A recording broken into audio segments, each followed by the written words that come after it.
Imagine you are a Portuguese navigator. The year is 1455, and you have just departed from Lisbon on an exploratory voyage down Africa's west coast. You are searching for a new sea route to Asia. As your ship passes the Azores, you spot a humpback whale. It's 50 feet long, and water is spouting from the top of its head.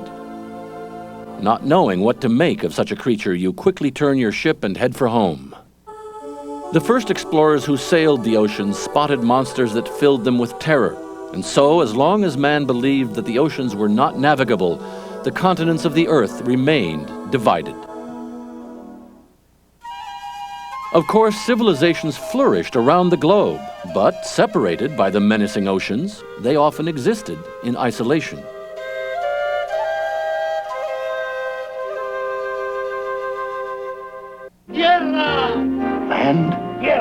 Great breakthroughs came late in the 15th century. In 1488, a Portuguese explorer named Bartholomew Dias reached the southern tip of Africa, proving that ships could indeed round Africa to reach Asia by the sea. More explorers followed, lured by the promise of gold, spices, and slaves. By 1493, some Europeans divided the world for the purpose of exploration. An imaginary line of demarcation was drawn by the Pope, allowing Spain to explore the lands to the west and Portugal to explore the lands to the east. Later, in the 16th century, northern Europeans would challenge the domination of Spain and Portugal over the oceans. England, France, and the Netherlands launched their own expeditions in the northern seas.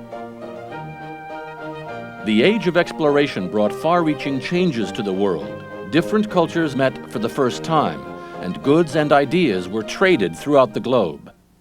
Entire civilizations in Central and South America were conquered by the explorers, who pillaged their riches to fuel a new European economy.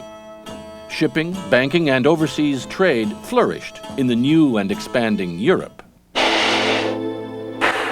Ever since the first sea monsters were spotted on those early voyages across the oceans, human beings have not stopped exploring, often in ways that our ancestors could not even have imagined. About 12,600.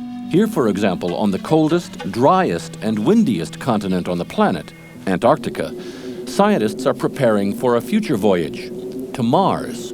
The study of life in the Antarctic, life clinging to the very edge of existence in this extremely hostile environment, gives us clues to what we might look for in terms of life on Mars or evidence for ancient life on Mars. In Antarctica and all around us, the age of exploration continues.